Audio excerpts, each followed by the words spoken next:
Kaibigan to. Kita niyo po. Maggagawa tayo ng spaghetti po. Ayan. Tingnan po. Ayan. Mga 3 kilo po itong gagawin natin, ha. 3 kilo. Ayan, nakita niyo po. Ayan, no. Kaibigan, no. Dami to. Ayan, kita niyo po. Agree ba kayo? Masarap to. Ang bibiro itong timpla na ito, kaibigan. Parang... jokes na po. Lahat ng Pinoy po kasi magaling magluto, eh. Yan ay tiyamba lang naman to. Pero, ano, ilagay mo na din. Ayan po, yung sauce niya, oh. Ayan, oh. Diba, kaibigan? Ang ano yan, oh. Ayan, oh. Diba, kaibigan, oh. Labis na yan. Ayan po, oh. 3 po yan, 3 kilos po. Ayan, oh. Ah, diba?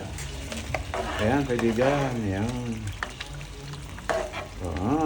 Ah, ayos. Ayos. Ayan. Panalo, di ba, kaibigan?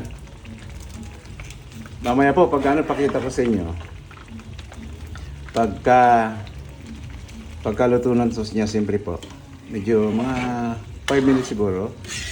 Ilang kulong-kulo to. Ayan, kaibigan. Tingnan nyo, oh. Kaibigan, oh. Oh, diba? Ayan, oh. Diba, kaibigan? Ayan, oh. Masarap yan. Ayan.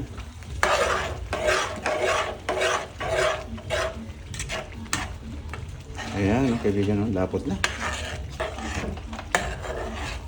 Pwede mo lagyan ng konting tubig para makuha mo. Isik sa kamis yun. Pwede mo yun. Ayan po. Ayan, kaibigan, no? Oh. Ayan, no? Diba? Magkili ba kayo na masarap to, kaibigan? Ayan, ha? Walang halong biro po yan, pati kulay. Parang... sabi na, parang Jollibee daw timpla. Hindi naman. Mas masarap naman to. May kasamang kan po yun, ha? Hindi naman paluloko po, pero hindi po. Kasi tinitimpla ko na maayos to, kaya masarap po. Totoo. Pag hindi nyo pa natitikman to, pag natikman nyo, at saka lang kayo mag-judge. O sabihin nyo, hindi nyo masabi kasi nalimutan nyo, nibiyanan nyo pati pangalan nyo. Sobrang sarap. Jokes lang po. Ah, diba, kaibigan? Ayan. Sige, lagay mo na yan. Good berry. Ayan. Final na sauce na po yun. Kinuha natin kasi sayang po. Mayroon mga konpa. Ayan. Ayan po. Ayan, oh. The best. The best po yan. Ayan, oh. Oh. Ayan, kaibigan, oh. Yan na po.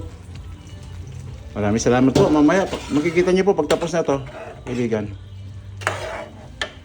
Yan po. Salamat muli po. Ayun, oh.